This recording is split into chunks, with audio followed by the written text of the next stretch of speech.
So welcome to this webinar on teaching German phonics, and really happy to see so many people who've joined today.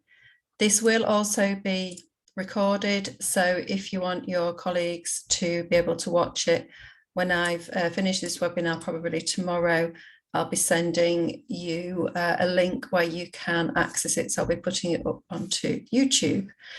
So it's really great to have so many people joining us today. My name's Wendy Adeniji, and I've recently been the head teacher of 2 different schools. I also do a lot of work around school improvement, and in particular around foreign languages, and support schools with preparing for Ofsted, with deep dives, with looking at their curriculum and how that can best meet the needs of all students, and particularly looking at the moment at how we can have a curriculum that works for all levels of ability, all levels of prior attainment, so that even students who we might say are the less able can access a language and can achieve successfully at GCSE. And I do believe that being able to pronounce a language accurately and being taught the rules of pronunciation is a really key aspect, a firm foundation, as it were, for learning any foreign language. So I was trained to teach languages in the mid-90s, I think it was 95.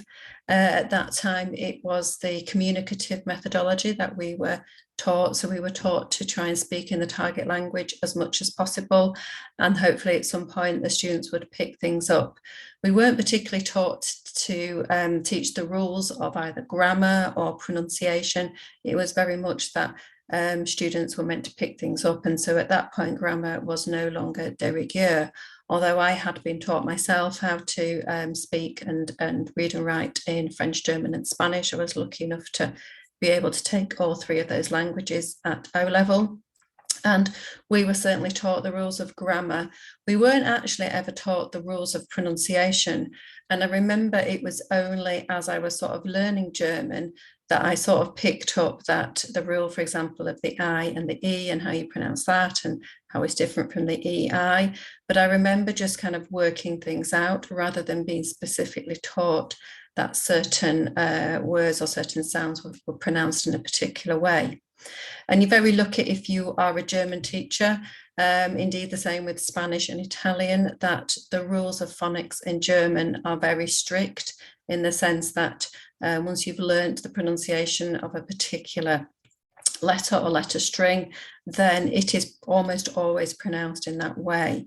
It's different from teaching the phonics of English, and we're going to have a look at what all that means. We're going to consider what is phonics, what does it mean? We're going to compare it a little bit to the teaching of phonics in English, and then we're going to look at how we can actually teach it, a methodology, and look at how we can put it into our schemes of work and sequence it effectively. So the national curriculum, which came out in 2014, the Key Stage 3 national curriculum, which we are all obliged to teach for the first 3 years, year 7, 8 and 9, does mention, it doesn't explicitly say phonics, but it does say that pupils should be taught to explore the patterns and sounds of language through songs and rhymes and link the spelling, sound and meaning of words. That is another way of saying phonics, although it's not using that word explicitly. So that has been around since 2014.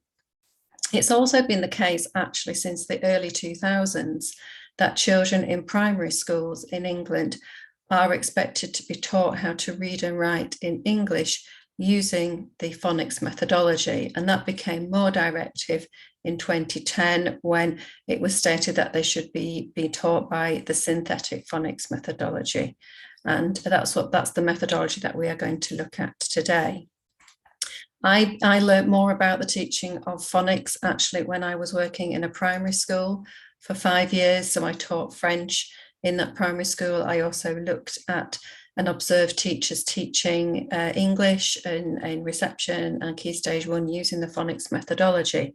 And it occurred to me that this would be a great way to teach children in both primary and secondary schools when they learn French, Spanish and German, how to pronounce their language. And when I looked into it in more depth, I realized actually that we could use that methodology even more effectively, because those 3 languages have quite strict rules of pronunciation, unlike English. This further developed with the Ofsted MFL review of June 2021. I do recommend that you have a look at this document, even if you just look at the sort of executive summary at the beginning and you don't want to read the full amount of it. Although if you are ahead of languages, I would strongly recommend that you do read it, that you do understand it, especially if you're expecting an Ofsted deep dive or a sort of school review where they're looking at languages in the near future. What comes out very strongly in that document are what's called the pillars of progression, that they talk about 3 pillars of progression in the curriculum, which are phonics, vocabulary, and grammar. Now, we are probably all very familiar as language teachers about vocabulary and grammar. So those have been our sort of bread and butter of teaching for many, many years. But this was the first time that the word phonics really was explicitly in a government document. It had been mentioned in something called the Teaching Schools Council Pedagogy Report in 2016, which recommended and first used this phrase, the 3 pillars of progression, and mentioned phonics, vocabulary, and grammar. But for the first time, Ofsted stated it in its review of research from last year as a really important part and something that we should.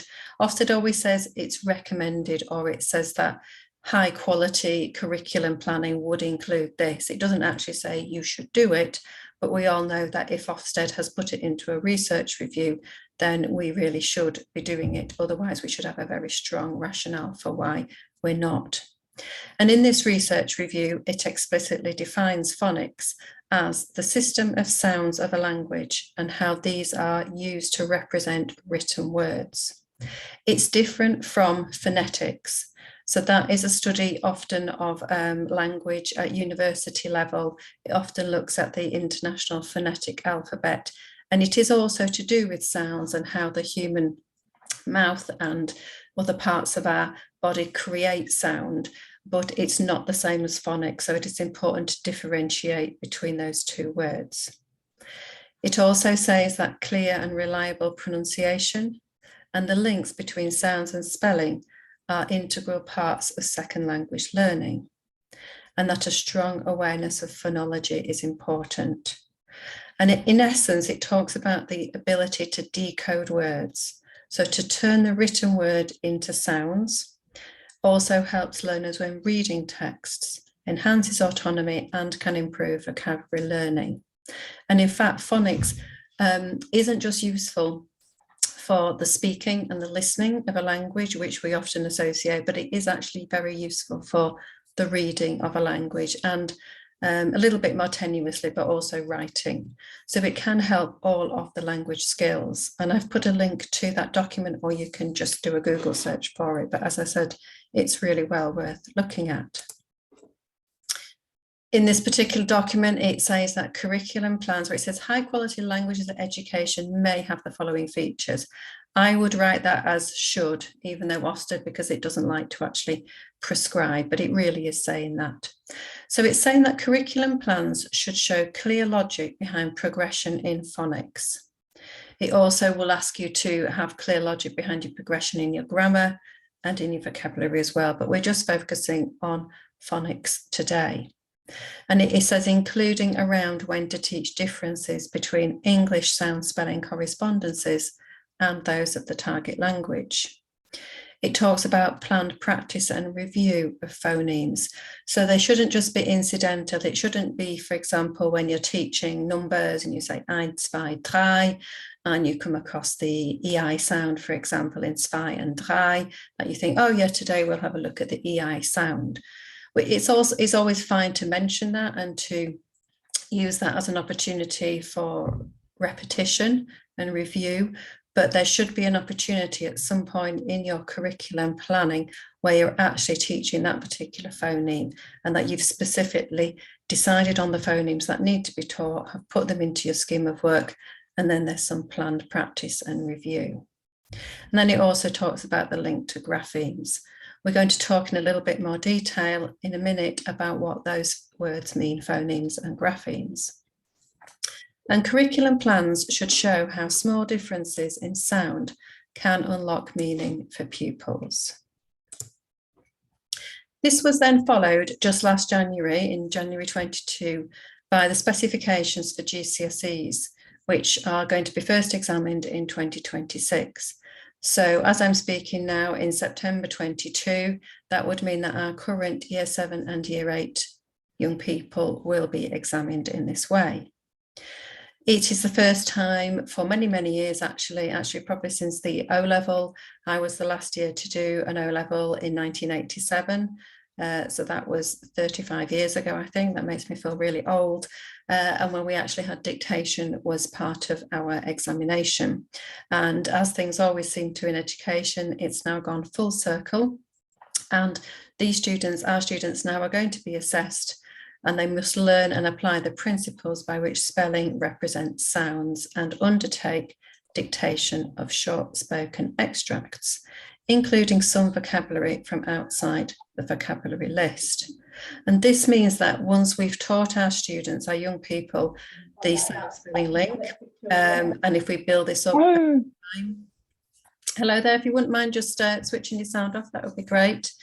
If we've taught them this, it means that they should be able to listen, and even words that they've not come across before, make a good effort at being able to represent them in word form. If you've not yet read this specification, it's no longer under consultation. It is now definitely going to happen. The link to it is there, and I understand that the exam boards are going to be providing some initial documentation in November, so we can see what these the specifications will actually look like, and hopefully we might be able to see some example papers as well.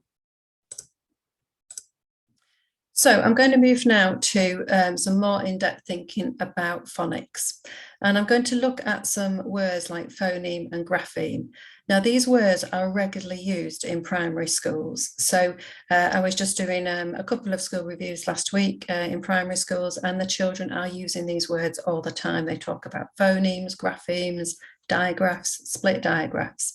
So you can use these words with your young people, and it will immediately spark something. They'll know what you're talking about. And it's always useful to make those links and connections between different languages. So my question to you today is, what is a phoneme? And can you give me an example of a phoneme in English? I'm just going to have a sip of my drink while I let you have a little think about that. And if you're in a room with any colleagues, you could have a quick chat to them about it.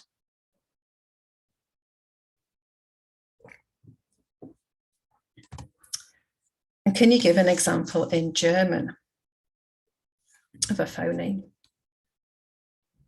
I'll have a little pause for thought. And if you're watching this later, please do pause the video and have a little time to think before you see what the answers are. So a phoneme is the smallest single identifiable unit of sound. In English, there are some examples here. We've got sh, s, r. We've got the OUGH sound. And just to give you an example of why English is so difficult for people to learn, and that's even if you're a native speaker, learning to read and write in English is very difficult. But if I was to say to you, how do you pronounce that grapheme OUGH?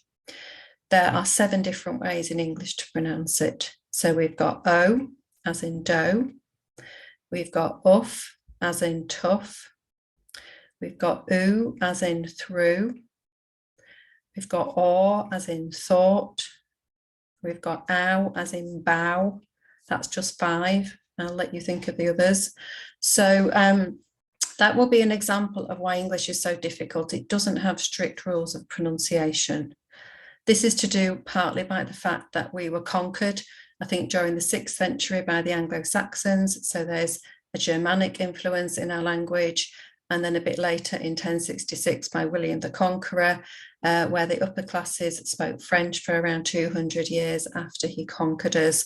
And so you'll get more higher level words like descendre, meaning to descend, which have been integrated into the English language. And because Spanish and Italian are Romance languages and have lots of links to French, around 40% of French, Spanish, and German words are cognates with English. So it does make the learning of vocabulary more accessible, but we also need to remember that we need to still follow the rules of pronunciation and not pronounce cognates in the same way as we would in English. In German, there's a few examples here. So we've got the I sound, the E, the sp, the st, the y, and the v sound, for example. It's important to differentiate this from the alphabet, and I would personally recommend not teaching the alphabet. Certainly in year 7, I would leave it probably into year 8 because I will be focusing on the phonics of the language in year 7 in the first year, or if you're teaching younger learners in the first year or 2 of learning a language, it should be the big focus on the phonics. The alphabet can come later, but it's very confusing for young people if you're teaching the alphabet as well, because that's the way that letter is pronounced if you're spelling something. And in fact, in English primary schools, they don't teach the alphabet for about 3 years.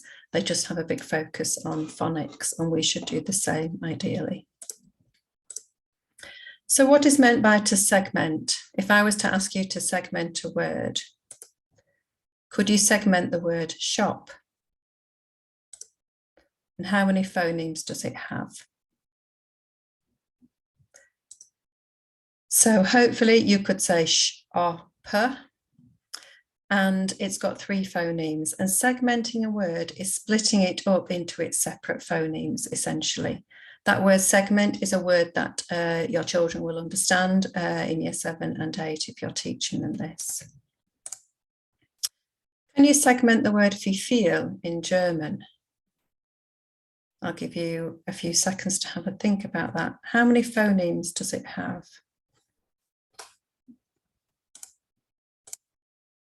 So it has 5 phonemes. We've got it segmented there. Next question, what is meant by to blend? So it means to draw individual phonemes together to pronounce a word. And if you are maybe listening to a child read who is just learning to read, they might see a word that they've not come across before at a very simple level. They might see the word cat. And what they would do is segment that and pronounce it pronounce the different phonemes, and then they would try and squash those sounds together, which means to blend. And they say cat, and then eventually they say cat because they know the word cat, and it would then mean something to them. So there are 44 phonemes in the English language. There are a couple of extra ones spoken in the northeast of the country. They've got a couple of their own sounds, but as we might say, the King's English now has 44 phonemes. If you're interested, Spanish has 25. Spanish is a very phonetic language, very simple. French has 36. It's got more. How many have we got in German? The same as English, actually. Different phonemes, but the same number, interestingly.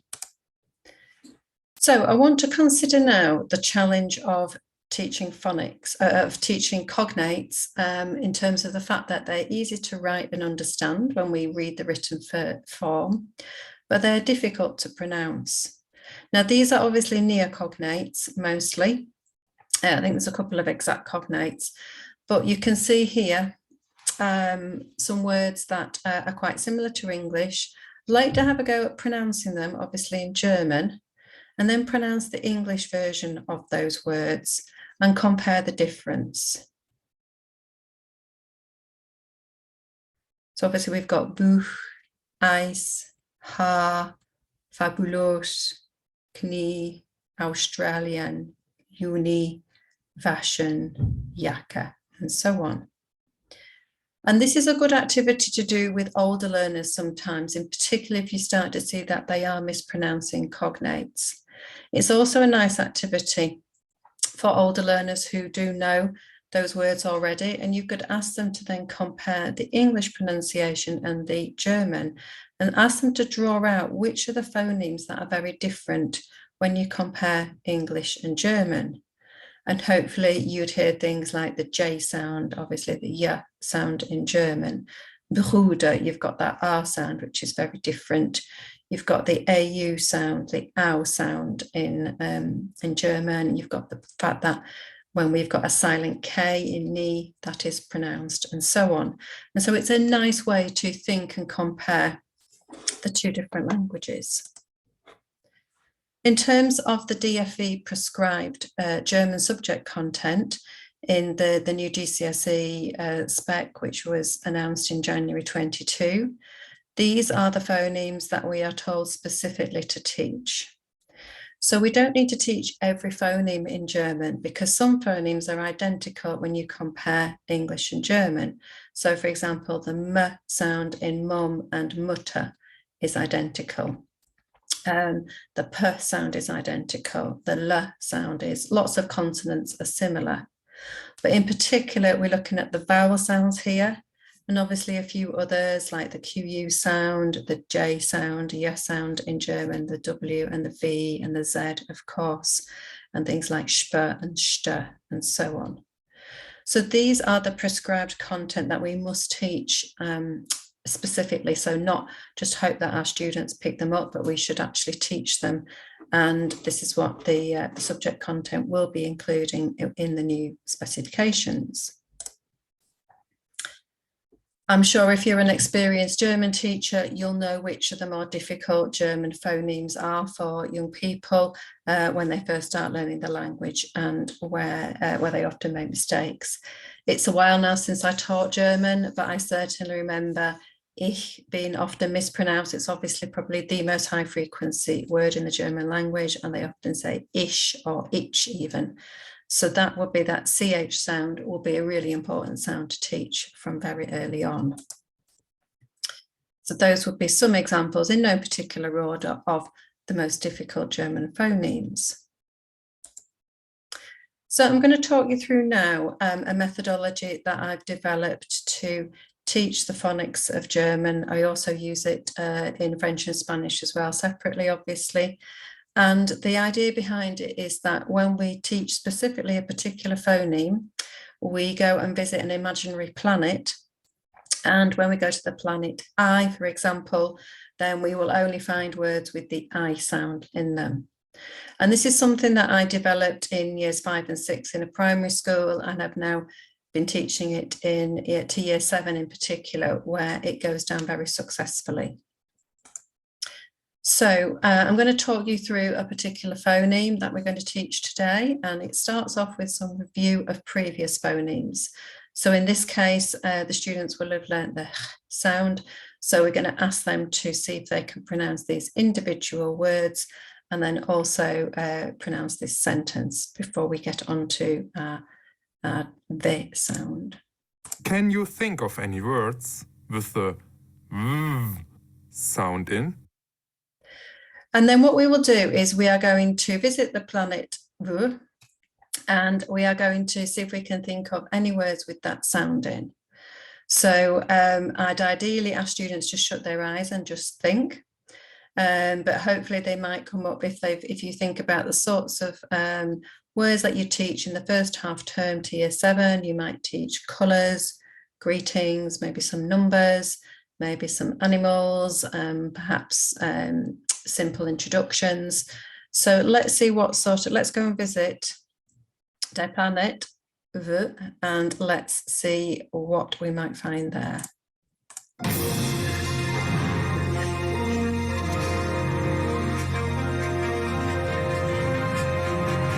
The planet W. Weiß, Schwein, schwarz, 2, 12, Schwester. Okay, and so what I would have done once I've asked the students to give me some words with the W in, with the B sound in, I would have written them on the board and drawn a square around the focus phoneme. Obviously, if I was focusing on EI, that would be a different focus. And then what I like to do is give students a reward point if they came up with the same word that then appears. And in this case, we're grouping the words according to a particular sound rather than a topic.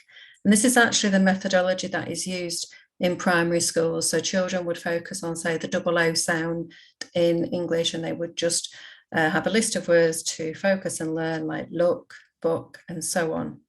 This is also a really good way to revise different items of vocabulary from different topics. So the next activity is a micro listening activity, and we're just listening in this case for a particular sound. You can ask students to do a tally, or you can get them to do an action like stand up, sit down whenever they hear it. But you want them to do something where they're having to physically tell you. So if you've got mini whiteboards, a tally is good. If you're happy with more active learning, stand up, sit down, or doing some sort of action when they hear it is also a good idea. Now, we often jump straight to full listening comprehension activities when we first start teaching a language, where we're expecting them to understand full words or even sentences. A micro listening activity gets down to actually the individual sounds in words and is considered good practice, especially at the beginning of a language, because it helps to tune your ears into the sounds of that language. It's also something that's considered good practice that children do, again, when they're learning phonics in an English perspective in a primary school.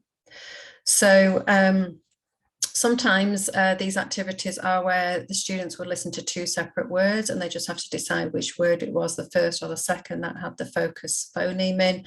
In this case, it's a rhyme and a tally. So we're going to have a listen to that. Weißt du, wie viel Sternlein stehen an dem blauen Himmelszelt? Weißt du, wie viel Wolken gehen weithin über alle Welt? Okay, and we're going to have a look at that now and listen again. Weißt du, wie viel Sternlein stehen an dem blauen Himmelszelt? Weißt du, wie viel Wolken gehen weithin über alle Welt? Okay, so if you were having a go with that, hopefully you got the right answer, which was 6. Now, when I first started doing these activities with my students, they found it quite difficult to begin with, but after 3 or 4 weeks, they got much better at it with practice, and it was like their ears became really well tuned to the language. So I would encourage you to continue with these, even if students find them difficult. And then the next activity would be a speaking activity. So we actually want them to have a go at pronouncing lots of examples with that sound in. Tongue twisters are a great way of doing this, and they're also authentic. So let's have a look at this one. Wir Wiener Wäscheweiber wüschen weiße Wäsche, wenn wir wüssten, wo warmes, weiches Wasser wär. We can see some other quite challenging phonemes in here as well. So we've got the IE, the EI sound, the A with the umlaut and the SCH and so on. So this is quite a challenging tongue twister, as well as practicing the V sound in the W sound in German. I would recommend practicing this, listening to it a few times, chanting it together over and over again. I wouldn't just play it once, and then I would ask the students to go away, maybe practice in pairs. And some students like to perform it in front of the class. Sometimes I ask them to, if I've got a recording device, to get them to record them as well in pairs, which they quite like to do if they don't feel as confident in presenting it to the class. And then the next activity, and this is particularly linked now to what is eventually going to be expected in the dictation, obviously when students are in year 11 for their GCSE, but I would recommend starting to ask students to transcribe words at an earlier stage. So we're going to listen to some words now. 20 Schweiz Schwein. So we're going to give them just 3 words where they'll have a go at transcribing. As this goes on, these words get more and more difficult as more phonemes get added to their repertoire, as it were. So the words could be longer. They could even be short phrases or sentences. And then we're going to give students some perhaps new words. There's quite a difficult one there that they haven't come across before, which have got examples of that focus phoneme in. I wouldn't then tell them how to pronounce them. I'd say, okay, use what you know of German, think about the previous phonemes that we've learnt, have a go in your pairs, 10 seconds, have a go at pronouncing these. And then we would listen to the correct pronunciation. Neuschwanstein, Schwede, Schweiz. 20. And these are deliberately some words that the students wouldn't have come across before, because we want them not just to do it from memory, but to be applying the rules of pronunciation, the phonics that they have previously learned. So that will be a sort of little section of a lesson, around 10 minutes, depending on how much practice time, depending on whether you've got students to present their tongue twister to the class. It could last a bit longer, up to 15 minutes. But it's a section of a lesson that I would recommend as explicit teaching of phonics. And it's quite motivating in terms of having the planets. Teachers who use this often print out and do a display of the planets, so they have pictures of the planets and they can put words on those planets that have that focus phoneme on as well. And sometimes they have phoneme of the week and ask the student to come and bring the planet that's been a focus for that week. So I'm just coming towards the end of this now. We've got about another sort of 5 or 6 minutes of me talking and then a chance for you to ask me any questions. So we're asked to make sure that curriculum plans show clear logic behind progression in phonics. And also assessment. We need to consider assessment of phonics. I would recommend, even in year 7, having part of your listening assessment where you want the students to listen to some words. You could get them to transcribe the full word if you feel that they're able to do that, or you could just have gaps. So you could have just, here we've got a line or a dash per word, which is a gap. So I would, for example, say Johannes, Köpfe, Zeiger, I think that is, schauen, wie viel, Neuschwanstein, and the students would have a go at filling in those words, those letters, to make those full words based on what they hear. And also, as part of your speaking exam, you could ask students to look at a series of words that they've ideally not come across before. So they're having to apply the knowledge of phonics, the rules of phonics, and have a go. And the focus phonemes are highlighted in bold and also underlined, and those are the ones that we are going to be giving them marks for. So I particularly recommend this if you've followed a program of phonics. So, for example, using the phonic planets technique, you then give them some keywords that they've not come across before, which are focusing on these focus phonemes. And that can be part of the speaking exam. And that can develop over time to, obviously, as they get older, they can say phrases or sentences or even short paragraphs. What I do find after I've taught this, usually a phoneme a week, and I would start after the first half term, so the students need to have some language to hook their learning onto. So as children, when they're starting reception class in England, have a wide vocabulary in English in terms of speaking and listening. They don't know how to spell these words necessarily, but they know the words. So children, if you're going to be teaching them the German phonics, would need to have some bank and some knowledge. So if you're saying to them, right, we're going to the planet E today, there's some words that they know with the E sounding in German. So I would recommend not starting this until after the first half term of teaching, and then using a model of progression, something like this. So HT2 stands for half term 2, where you're focusing on a different phoneme every week. It's not that you're ignoring other phonemes, because there is an opportunity for review. And as you could see in the activities towards the end, where students had to transcribe and then pronounce, they are including other phonemes in as well. But if you start to see that students are mispronouncing a particular phoneme quite regularly, then it's worth reteaching the whole of that phoneme, revisiting that planet, as it were, so that they can then hopefully be review this and make sure that that is really clear and understandable for them. So we're coming to the end of me speaking now. So thanks very much for listening. The Phonic Planets activities have been put onto a website called speakeasy.net, which is actually going live tomorrow. So I will send you out this PowerPoint. You'll be able to access the video as well. And I'm just going to have a look on the chat now to see if there's any questions. And it's nice to see Kirsten has said that there's some ideas that she can use with her year 5 and 6. If anyone else has got any other questions, I'm more than happy to answer them. You can either unmute and ask me, or feel free to put them in the chat now as well.